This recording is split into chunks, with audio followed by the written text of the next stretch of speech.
La emoción, la adrenalina, el deseo de alcanzar tus metas. Todo eso lo encuentras aquí. Tune in this and every week y conoce las historias disruptivas detrás de los negocios más exitosos, consejos de los mejores mentores y secretos de las mentes emprendedoras más creativas. The time is now.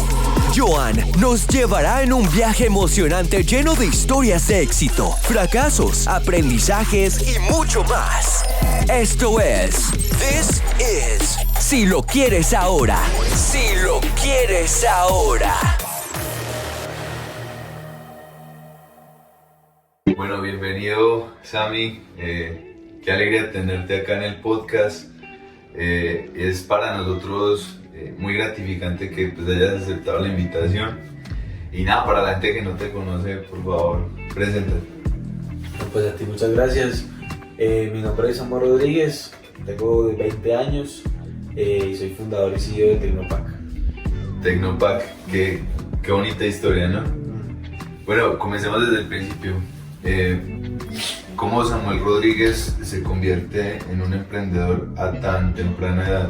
¿De dónde surge ese sentimiento de decir, bueno, vamos a hacer empresa, quiero salir adelante, quiero sacar adelante a mi familia?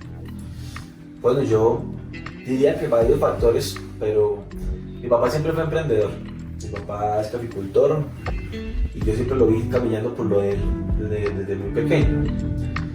Digamos que a mí siempre de alguna forma me ha gustado o me ha nacido, de alguna forma un poco inexplicable, el deseo de hacer por mi cuenta. Qué chévere. Y pues en el colegio vendía cosas y siempre era como la iniciativa de tenerle como el liderazgo, de hacer cosas para los demás. Y digamos que, ¿por qué tan joven? Pues yo tuve varias circunstancias en mi familia, sí, que me llevaron a decir, bueno, yo debo hacer algo para que las cosas cambien. Mi papá se enferma, yo estaba muy pequeño y la enfermedad aún está presente y eso siempre complicó mucho las cosas. Entonces yo decía, no, yo debo hacer algo y tengo la fortuna de encontrarme con la programación en el camino. Me enamoro de eso. ¿Qué edad tenías cuando viste por primera vez el código? 12. 12 años. Sí. Uy, muy joven, la verdad. Sí. Yo tuve la oportunidad de tener computadora a los 11 años. Mi papá compró uno y tener internet. Tenemos un modem de Movistar negro, así. De esos de internet móvil. Que tenían 8 gigas. Sí. Eso se acababa así. Rapidísimo. Y empezar yo tuve la fortuna de que casi mi primera interacción con internet fue cómo funciona esto. Claro. O sea, yo ya tenía de antes como metido el concepto de que la tecnología era el futuro, que había algo ahí, que era mucho más grande que yo y que cualquier cosa que yo hubiera visto. Entonces era como, tengo que aprender a entender cómo funciona esto. Claro, esa necesidad de saber cómo puedo yo sacarle el máximo provecho, aprender. Exactamente, y eso fue lo que yo dije, ¿qué hago para aprender? Y desde el inicio fue YouTube, tutoriales. Y empezar a entender que había lenguajes de programación, que había páginas web, que había internet. Y ya desde ese día a hoy, eso me marcó la vida. Muy tremendo. A hoy me sigo dedicando a lo mismo. Siempre ha sido como esa necesidad de querer saber más. Sí. Curiosidad. Impulsada por la necesidad de salir adelante y también impulsada por la conciencia de que era el futuro. ¿De qué era? Esas tres cosas se mezclaron y fueron como la fórmula de empezar a hacer tan buenas páginas y todo eso. Interesante. Entonces digamos que tu motivación principal, pues aparte de aprender, fue tu familia. Tu familia fue ese foco que te hizo querer salir adelante. Sí, digamos que yo soy una persona muy familiar. Mi familia me importa mucho. Para mí es como todo lo que yo haga tiene que tener relevancia para ellos. Es lo más importante. Si no, pues no hay nada. O sea, si uno le hace a los demás y no a su familia, es grave, ¿no? Es verdad. Y sí, digamos que yo encontré un camino con el cual podía hacer algo que me gustaba, que me apasionaba, pero que a la vez podía llevarme a Algo mayor. algo mayor. Súper. Y digamos, bueno, aprendes tus primeras líneas de código, sigues en ese camino. ¿Cómo llega, digamos, la necesidad de decir, quiero crear una empresa? ¿De dónde llega eso si digamos, tú estabas apenas en ese camino de aprendizaje? A ver, yo tengo ahí un dilema Sí. con algunas personas he conversado, y es que yo pienso que a uno no le sale la idea de hacer una empresa. ¿Surge naturalmente? No, yo pienso que usted se da cuenta que lo que usted hace tiene más valor. Ah, ok. ¿Sí? Sí, O sea, yo pienso mucho eso. Pues yo, desde que empecé a programar, pues yo hacía páginas web como freelancer y eso, pues me iba saliendo así. Sí. Nunca lo forcé ni nada. Cuando salgo del colegio y paso a la universidad, en la universidad había un mundo mucho más grande. Yo me crié en un pueblo muy pequeño, el Sí. mundo era muy pequeño.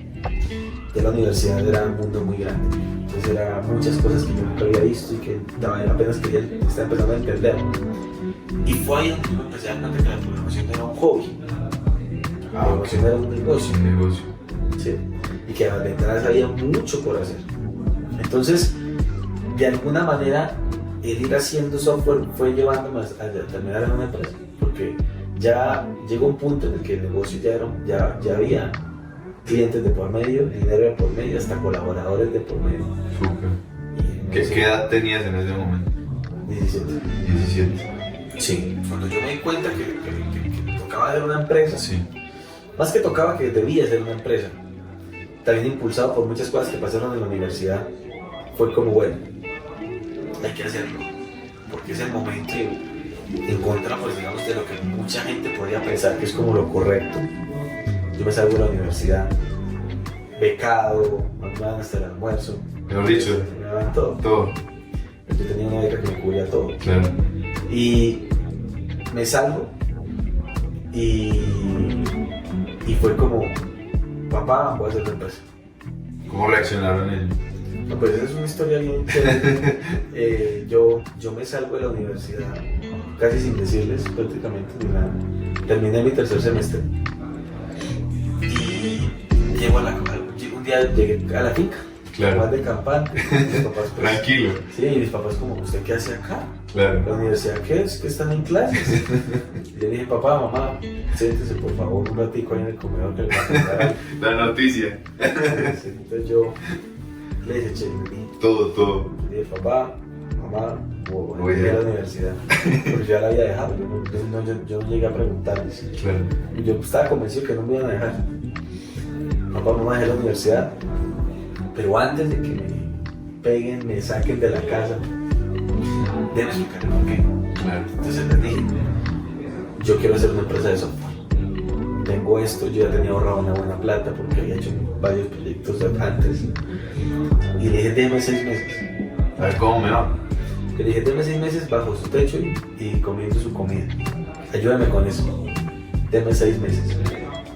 Si yo en 6 meses no salí con nada, gasté lo que tengo ahorrado y me quedé sin nada, estoy bien, si quiere echarme de la casa, yo miro a ver cómo estudio. Resuelvo. Sí, ¿qué hago? Eso es lo justo. Claro. Y mi papá me vio muy seguro. Sí. Me dijo, pues hágale 6 meses. Sí. Y son decisiones que cuesta mucho tomar. Porque antes de entrar a la universidad yo me veía a mí mismo como un corporativo. O sea, hacer una carrera como desarrollador, llegar a un nivel de CTO tal vez o algo así. Sí. Y ya. El emprendimiento me encontró, yo no lo busqué.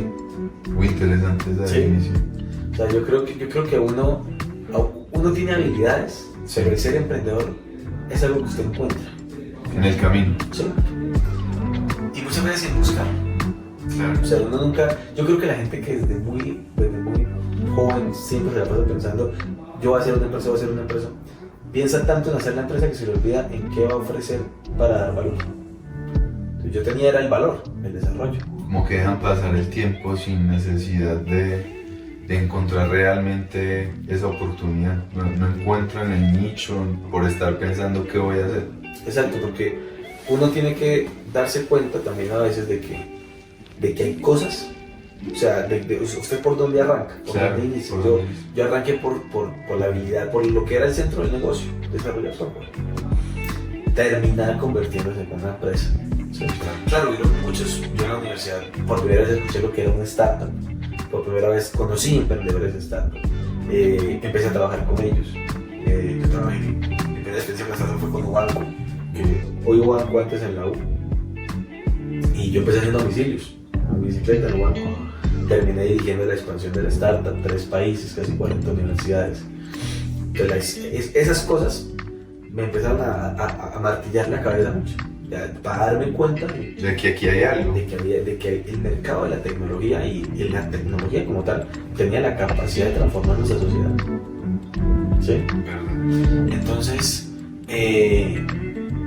yo soy un fiel creyente que la tecnología es el instrumento más potente para transformar la sociedad. Uy, ¿Sí? Entonces, eso se esfuerza ahí, en esos ecosistemas, estando rodeado de eso. empapado de todo. Y Tecnopark siempre ha tenido ese propósito. Tecnopark desde que arrancó su primer día, 20 de junio de 2020, a hoy, siempre ha tenido el propósito ese. Entonces, nosotros con tecnología podemos hacer cosas muy grandes. Es verdad. Sí. Solo con tecnología, porque lo demás es muy limitado. No tienen esa escalabilidad a niveles que uno ni se imagina. Exacto, y que para la juventud, para uno como joven es una gran oportunidad. Porque contamos con una industria que poco a poco ha ido desestigmatizando la edad. Sí, mejor dicho, entre más joven, A veces está mejor, claro. más potencial, más... Entonces sí, esas cosas, sí, fueron como todas sumándose a llegar a decir, pucha, qué chévere tener una fábrica de software. O sea, recapitulemos, pasan esos 6 meses y tú estás en ese proceso de ir organizando tu empresa. En ese momento sería Tecnopark. Sí, nosotros empezamos Tecnopark legalmente, porque esa fue la otra cosa. Yo tenía 17 años y era mi papá, necesito pedirle otro favor. Sí. Y él Claro. dijo, usted me ayuda a constituir la empresa, porque usted no puede. Y él me ayudó. Y empezamos la empresa, y los primeros 6 meses la empresa vendió 25 millones de pesos. Pero, no, o sea, de lo que invertí, recuperé, y aparte habíamos vendido. Entonces fue como fue muy poquito, pero era lo que necesitábamos Finito, para que- seguir. Claro. Sí, que nosotros hacíamos solo páginas web, puras páginas web, Solo web. que era lo que yo medio sabía hacer y fue la gente que fui consiguiendo. Y ya pues arranca 2021 y pues 2021 fue el año, ¿sí? Donde cambió todo. Sí, porque 2021 dejamos de ser un emprendimiento pequeño a ser ya una empresa. ¿Cómo viene ese cambio? ¿A raíz de qué surge ese cambio? Yo se lo atribuyo completamente a mi socio cofundador Ricardo. Yo estaba muy frustrado porque aunque hoy en día tengo muchas skills comerciales, en ese momento yo no las tenía. Yo no conocía a nadie y aparte no sabía vender. Y eso me frustraba mucho porque yo sabía que perdía muchos negocios por eso. Claro. Y yo no veía el mundo, yo decía, pucha, yo estaba en Santander, yo decía, ¿qué hago como para llevarlo a un próximo nivel? Yo sabía que había mucho por hacer, pero no encontraba así como ese camino. Y se me ocurre decirle a Andrés Tello de Ubanco, oiga, usted que está buscando inversión, usted no conoce a alguien que esté interesado en cofundar una empresa de software que aparte de invertir le interese trabajar. Claro. Porque esa es la parte como más clara. Y cosas de Dios, cosas que Él tiene para nosotros, que me dijo, pues justo ayer hablé con él, que no le va a entrar a Ubanco justamente porque quiere es involucrarse, quiere Estar ahí, claro. Sí. Si quieres, te paso el contacto, cuadran una reunión. Y yo me reuní con él el día de mi cumpleaños en 2021, 24 de marzo. Qué coincidencia. Sí, me reuní con él en Bogotá, acá en Bogotá, en la casa de él. Y yo solo tenía un deck y la micro experiencia que yo había sumado ahí. Y le presenté. Pero Tecnopark era esto. Además de eso, las ganas también. Sí, o sea, yo estaba supremamente ilusionado. Claro. O sea, para mí Tecnopack era el vehículo, era la manera o sea, yo sabía que ahí había mucho potencial, Sí. pero yo necesitaba ese alguien que me llevara al siguiente nivel. Y yo le dije, yo necesito $60,000 de inversión y todo su tiempo porque trabajemos juntos. Y cosas de Dios que tienen una bendición. El hombre se quedó mirándome, no me dijo nada. Se esperó como 2 minutos, callado. Tensión. Tensión así. Sí. Y me dijo, hágale. Así. Sin preguntar.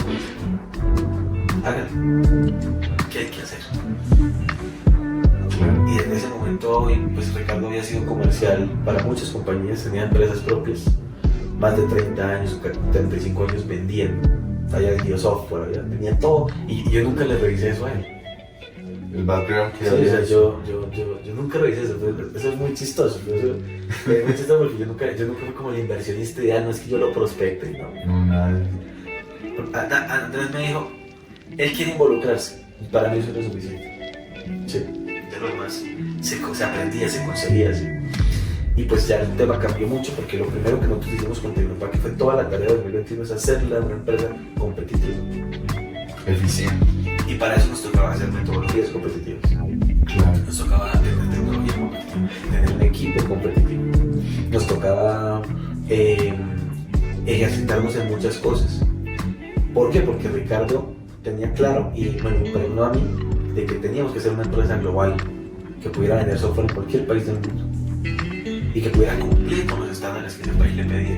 Claro.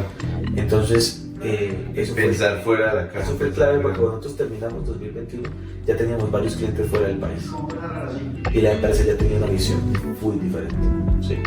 Logramos también cerrar un inversionista gracias a Ricardo al final del año, que era colombiano pero vivía en Estados Unidos hace mucho tiempo y él fue el brazo también clave para la apertura del mercado americano. Digamos que todo se alineó ese año para que Tecnopack diera ese salto que... En 2021 Claro. la empresa cambió por completo. O sea, cambió por completo porque se empezó, o sea, yo venía de un contexto donde pensar incluso en vender dentro del país era una locura. Claro, era algo que uno no imaginaba. Sí, porque si yo hablaba con un empresario de mi pueblo, pues ellos decían, no, pues ya vender en Medellín o en Bogotá ya es muy guau. Y claro, depende mucho de la escala en la que usted esté emprendiendo. Pero Ricardo fue el que me metió en la cabeza, junto con también el ecosistema, que nosotros teníamos que ser una empresa que pudiera vender global. Interesante. Sí. Tenemos que armar una Tecnopack global. Digamos ya tu proceso de formación en ese momento, ¿cómo era? Él se convirtió también como en tu mentor, de alguna manera. Yo creo que con Ricardo ha sido... Yo tengo algo muy bonito que contar siempre de Ricardo como socio, es que yo nunca he tenido pelea con él. Porque yo creo que desde el inicio entendimos que qué hacía cada quien. Su rol era... Ricardo es un comercial de los mejores comerciales que yo conozco. Sí. Es un tipo que tiene mucha energía, para su edad tiene demasiada energía, que tiene casi 40 años de ventaja a mí. Pero tiene una energía, una capacidad. Mentalidad. Es un tipo que no se quita el buzo de Tecnopack nunca, está arriba ya con el... Es esto lo que hacemos, es un tipo... Era el personaje que necesitaba para darle esa energía a la empresa. Y yo, aunque hoy en día hago mucha labor comercial y la he hecho siempre, tenía más foco hacia el producto y la tecnología. ¿Qué metodología estamos utilizando? ¿Estamos haciendo software de calidad? ¿Sí o no? Y esa era mi responsabilidad. Entonces, él cubría lo que tenía que cubrir, yo lo que yo cubría. Y siempre fue una relación de mucho respeto, que yo sabía en lo que él era muy bueno, él sabía en lo que yo era bueno. Entonces, yo creo que eso ha sido bien interesante y yo creo que ha sido la razón por la que nunca hemos tenido como conflictos, y es porque hemos entendido mucho que al final nuestra visión es hacer una compañía global. Y tenemos que echar para allá. Y no ponernos la mayoría de las peleas societarias son por bobadas. Porque no estamos de acuerdo. Uno tiene que pensar es que es lo mejor para el negocio. Sí. Sí, más allá. Y si una persona es socia de un negocio, le importa el negocio. Por ende, le va a importar que las cosas salgan bien. Yo creo que eso ayudó mucho. Yo diría que sí, claro que ha sido un mentor. Me ha enseñado muchas cosas. Y lo más importante fue que también con él llegó mucha gente muy importante para la empresa. Mentores gran parte de los socios que hoy componen la Tecnopac los conocí gracias a Ricardo, gracias a también a Andrés Tello, que también ha sido una pieza clave en el relacionamiento de la empresa. Y yo creo que sí, o sea, 2021 fue el año donde a mí me cambió la mente. Eso también fue el primer año que fui a un Starbucks, por ejemplo. Y ahí ya como que... Entonces hay cosas que ya claro, en tu cabeza, pucha, se puede soñar, o sea, es grande, bien difícil, pero cuando tú entiendes que tú puedes emprender, es grande, muy eso te llena demasiada energía, porque satisfactorio. eso sí te pone a trabajar en una escala tremenda. O sea, Como decir, todavía hay mucho por hacer, tengo que seguir adelante. así es. Interesante. Digamos ya, ahí estamos hablando cierre de 2021, 2022. ¿Cómo fue para ti ese año? 2022 fue un año, digamos que nosotros en 2021 perdimos mucho. Sí. Ya en 2022 la empresa era más grande, había más gente, teníamos ya bastantes colaboradores, ya empezamos a tener bastantes clientes fuera, había una presión más grande, se unieron varios socios nuevos. Y digamos que de alguna manera 2022 yo lo resumiría como un año donde nosotros, específicamente yo, aprendí lo que era ya administrar un negocio. Ya es otro nivel de... Claro, o sea, yo creo que cuando uno está creando es muy chévere todo, de alguna forma. Total. Porque tú ya estás experimentando mucho, pero es que hay un punto en donde ya tú tienes una responsabilidad con tus empleados, con tus proveedores, con los clientes, que ya es alta, ya nosotros tenemos una responsabilidad alta. Y eso ya no te deja ser tan creativo, tan innovador a toda hora cambiando cosas. Tienes que empezar a estandarizarte. Entonces pasamos por procesos consultivos para empezar a entender cómo estructurar ese negocio en el futuro. Claro. Y 2022 fue ese año, o sea, muchos aprendizajes financieros, administrativos, aprendizajes de negocio, de administración de negocio, muchos golpes. O sea, yo diría que tal vez lleguemos a ese tema ahorita, pero emprender siendo muy joven puede sonar muy chévere, pero de verdad que no es tan chévere. Es difícil. Y no tanto por los jóvenes, por lo inexperto. Como uno se pega demasiadas veces. Claro. Sí, o sea, el número de veces que uno las embarra es innumerable. Y eso sí, y eso obviamente golpea el negocio, porque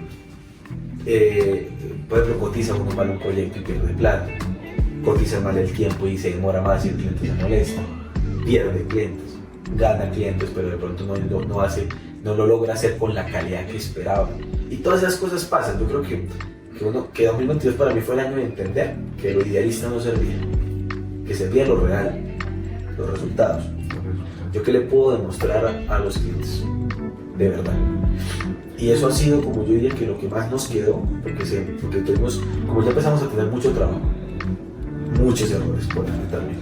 Claro, todo conlleva algo. Sí, y que como la empresa creció tan rápido, de repente era mucha gente. Y era, bueno, pues, digo mucha gente, pues para mí, no eran 100 personas, pues no, pero era mucha gente. Y ya era como, pucha, hay tanto por hacer y tanta gente nueva. Eso genera mucho estrés, porque uno no sabe si la persona está haciendo las cosas bien, si uno sigue enseñando bien, si entendió, si esto, si lo otro. Y lo más, digamos que difícil para uno es también si uno está aprendiendo. Sí. Porque uno es el que menos sabe. Va aprendiendo durante ese proceso. Porque uno es el que menos sabe, uno está teniendo gente que sabe, uno es el que menos sabe. Entonces también eso es bien retador. Y yo diría que 2022 marca y marcó lo que Tecnopac va a hacer después de unos años. Interesante. Ahora toquemos un tema, digamos, por el cual ha sido conocido en la industria y fue esa nota de Forbes. ¿Cómo recibes tú la noticia de que te van a hacer una entrevista o de que va a salir eso al público? ¿Cómo lo tomaste en ese momento? Yo realmente me tomó mucho por sorpresa. Sí, yo sabía que yo ya de alguna forma mi historia pues era como buena historia. Sí. Pero pues uno no se imagina más allá de eso. Cuando uno vive su propia historia a uno le parece normal. Claro, uno lo ve desde su propio punto de vista. Esta es mi vida, yo he hecho esto, Claro. pasé por esto, pero pues muy normal. Muy normal. Tuve la fortuna pues de que periodistas escucharan mi historia, primero en Santander, y la publicaran, y tiempo después pues llegar a Forbes a sacar la nota. José Caparroso, que fue el encargado de la nota, pues él la sacó también. Y fue una locura, de verdad fue una locura porque a mí no me avisaron ni cuándo iba a salir ni nada.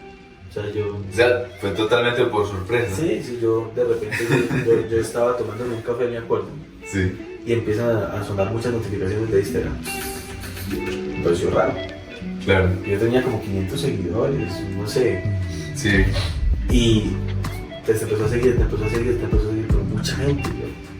¿Ve? ¿Qué pasó? Es raro. Claro. Y claro, entro a WhatsApp primero. Sí, sí. Y muchos amigos, Samuel, felicidades por tu nota. ¿Cuál nota? Claro. Y abro, y sí, pues efectivamente había su nota también en Forbes. ¿Qué sentiste en ese momento cuando, digamos, la viste y empezaste a leer tu historia contada por una persona en un medio como ese? Yo sentí dos cosas. Al inicio uno siente mucha realización de alguna forma, porque uno dice, todo el país me conoce, me puede conocer. Claro. Qué bonito eso, porque yo llevo mi pueblo, llevo mi familia representada ahí. ¿Sí? Eso un orgullo. Sí, eso da mucho orgullo porque uno de alguna forma pone su región en el mapa, porque uno representa eso. Claro. Pero también mucha responsabilidad, y la sentí fue después, porque, por ejemplo, bueno, hay de todos los comentarios, claro. Pero había familiares que me decían, ¿cómo se le ocurre decir cuánto se gana en medios? Sí, lo van a secuestrar. A mí me dieron muchas cosas chistosas, dramáticas. Claro. Y la otra cara, digamos, de eso fue que lo loco de Forbes no fue tanto Forbes, sino la replicación de la noticia. Sí, sí. Porque yo realmente, mucha gente me preguntaba que si yo había dado muchas entrevistas y no. Yo la de Forbes. Y el resto fue que hice replicaciones todas. De esa misma. Sí. Cogieron lo mismo, adaptaron y sacaron, pero la replicación fue tremenda. Fue algo viral prácticamente. Nosotros alcanzamos a salir con eso como 17 medios diferentes. Uy. Eso fue una replicación, o sea, yo no esperaba esa viralidad, para nada. Eso sí fue totalmente por sorpresa esa viralidad. Y además de eso también sumaba a televisión, porque Caracol contactó, nos hicieron una nota, mi papá salió en la nota, que eso pues me daba muy contento. Pero son cosas que, pucha, la responsabilidad cuando llega, cuando empiezan a llegar los mensajes a Instagram de personas. Tengo 17 años y vi su historia y dejé la universidad. Wow. Usted me motivó a dejar mi trabajo y voy a emprender. El impacto detrás de... Entonces, uno no sabe si sentirse orgulloso de sus influencias, claro. o responsable de su influencia. ¿Sí? Porque esas dos una buena disyuntiva. Son bien disyuntivas, porque la responsabilidad, por ejemplo, de que, no sé, imagínese que alguien se sale de la universidad, tiene una muy mala experiencia emprendiendo y luego queda ese sentimiento de, vea, yo le hice caso a esa manera, ¿cómo terminó eso? Uy, es verdad. Entonces, esas cosas sí pesan bastante. Y empezaron a pesar después, porque yo me hice una persona conocida y en el momento del boom de las noticias, por ejemplo en Santander, que son, pues ya la gente se conoce entre todas, pues era ya como, uy, este man, y también empiezan a uno tratarlo diferente. Claro. O sea, yo antes de Forbes y después de Forbes era la misma persona. pero las personas no lo percibían así. Pero ya, porque ya lo ven a uno como alguien que, uy, vea, este man está allá y vea lo que hizo. Y también empezó a ver como un trato diferente de la gente, de las instituciones. Porque le empezaron a llamar, oiga, quiero una charla, no sé qué, oiga, me da una entrevista, mire qué es. Y esas cosas sí, a mí no me cambió la vida Forbes, pero sí definió el futuro de la empresa. Y interesante. ¿Por qué no me cambió la vida? Porque no fue como que, y el otro día soy otra persona, no. Pero sí cambió mucho la imagen porque a mí yo ya podía ir a un evento y sabían quién era. Entonces, obviamente eso es muy bueno en el sentido de que te abre muchas puertas. Claro. ¿Sí? Mucha gente te escucha porque creaste un nombre. Si no, nunca te escucharía. Eso sí es muy positivo. ¿Qué tal vez es lo negativo? Esa influencia que digo, esa responsabilidad. Porque hay cosas ahí que sí pueden llegar a ser negativas. Claro. ¿Sí? Y que también uno como emprendedor comete mucho la equivocación. Yo he escuchado a muchos founders hablar de eso. Y es dejarse definir por la fama y no por los resultados. Como dejarse llevar por ese boom mediático y dejar de lado lo que realmente importa. Porque es que el tema de los medios y el tema de la prensa es, o sea, el tema de tener fama, de tener un nombre, puede terminar desviando el propósito de lo que tú haces. Y eso ha sido muy peligroso, porque cuando tú emprendes, se supone que haces lo que haces para generar valor, para llevarle valor a alguien, a un grupo de personas a las que tu servicio o producto les va a cambiar la vida. Eso es emprender. Y cuando tú haces lo que haces solo por figurar, eso daña mucho. Y a mí me dañó el corazón por un tiempo eso, porque yo ya era tanto lo que me decían, uy, usted, el de Forbes, no sé qué, que uno ya empieza a pensar que uno es eso. Entonces era como, y entonces uno también empieza a ver a otras personas por debajo de uno, porque no están acá, no han salido acá, no tienen nada tal. Y eso es negativo para uno. No, totalmente, estamos de acuerdo en eso, porque digamos que lo que tú dices, se pierde el foco de lo que realmente importa, que es aportar valor a través de lo que uno hace o de lo que su empresa hace.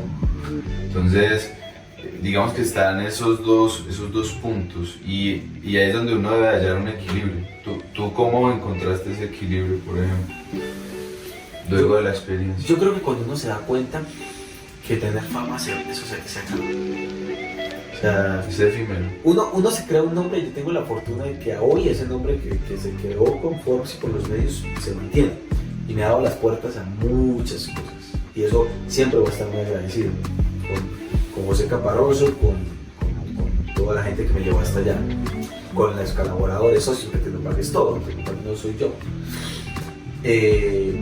Entonces yo diría que cuando uno se empieza a dar cuenta que un cliente gringo no te compra por estar en Forbes, un cliente gringo te compra por usted es de calidad o no, usted puede satisfacer mi necesidad o no, usted está al nivel o no, a ellos les vale tres usted dónde salió. Entonces, estar en medios puede servir para hacer amigos, relacionamiento, pero no para llevar un negocio adelante, porque los negocios venden resultados. Si tú demuestras que puedes cumplir, que sirve, que eso es lo más difícil. O sea, yo personalmente he fallado mucho en eso.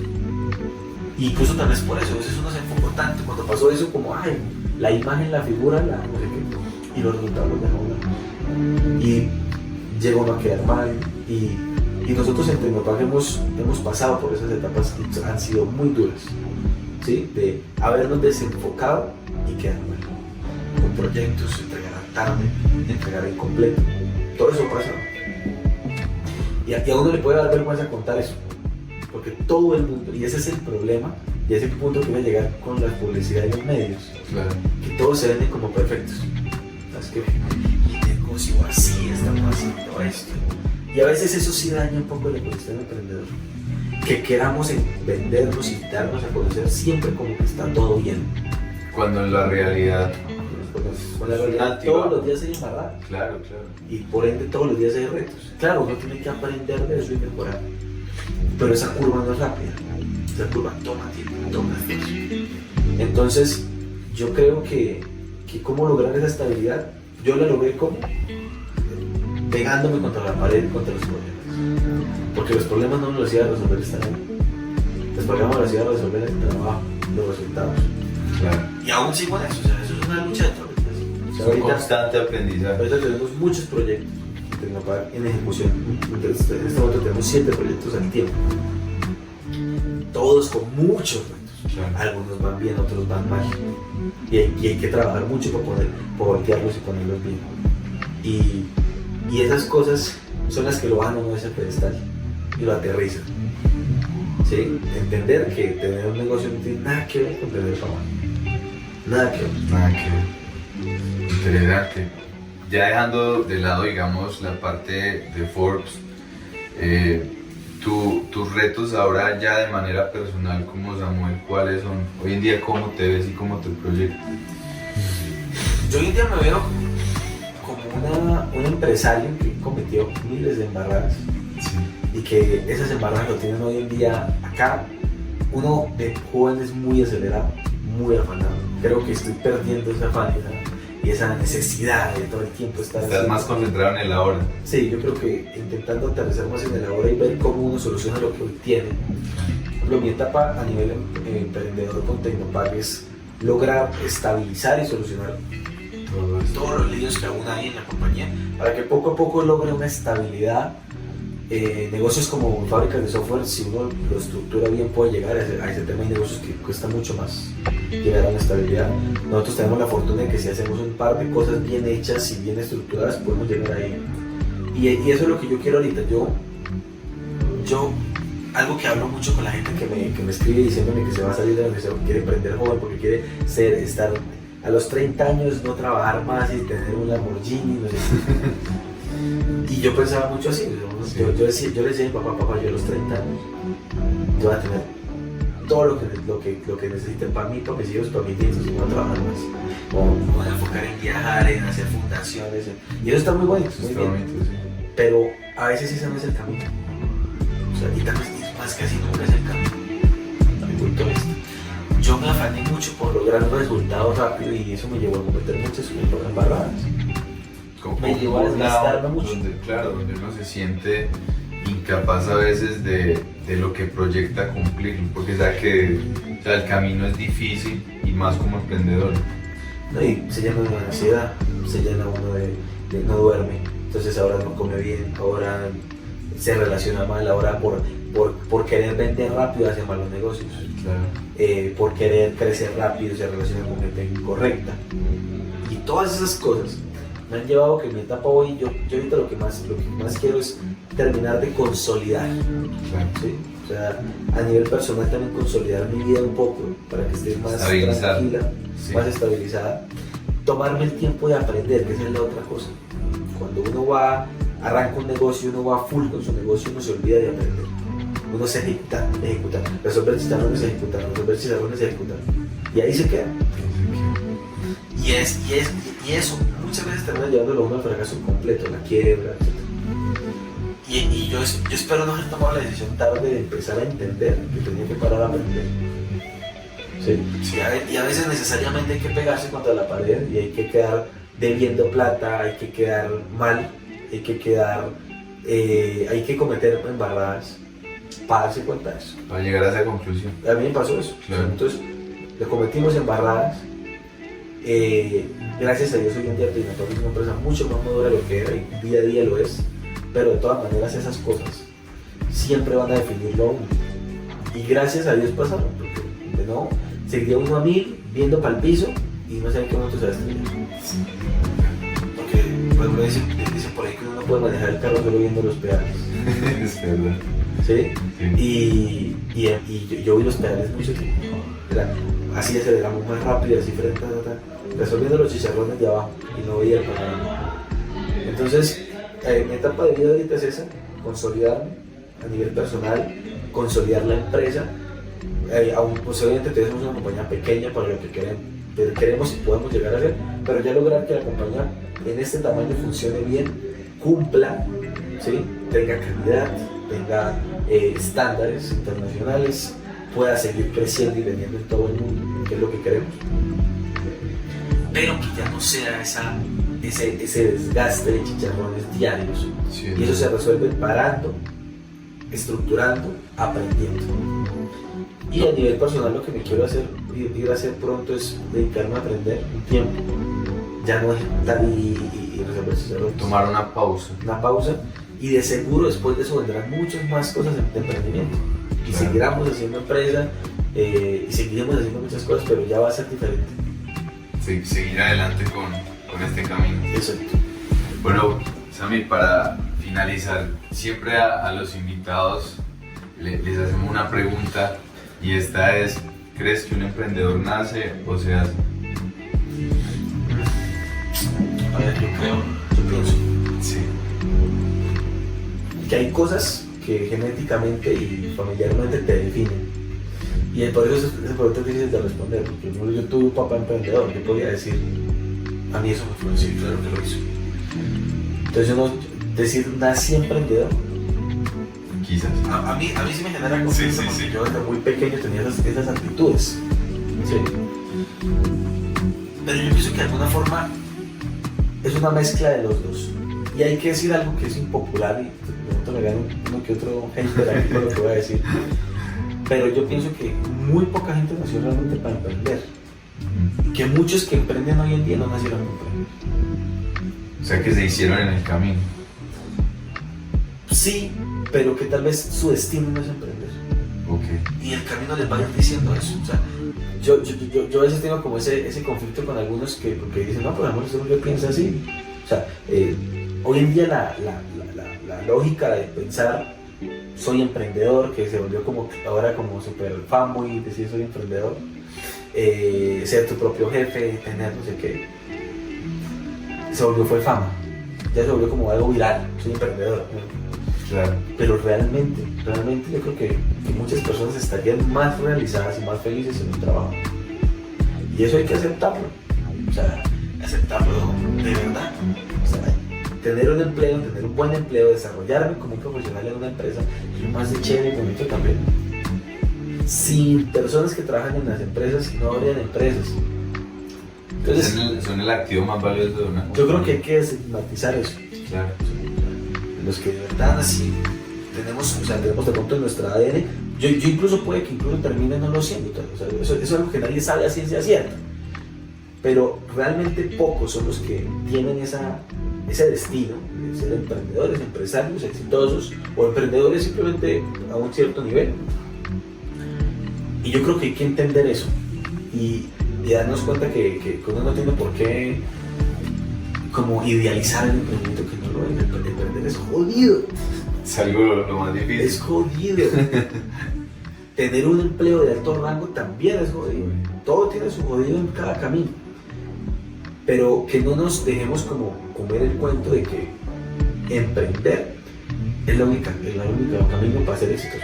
No, hay muchos caminos. Y uno tiene que entender eso y asumirlo. Claro. Porque uno al final, más que buscar el éxito, debe buscar su realización, su Personal. felicidad, y eso puede estar en muchos otros lados, que no es necesariamente ese.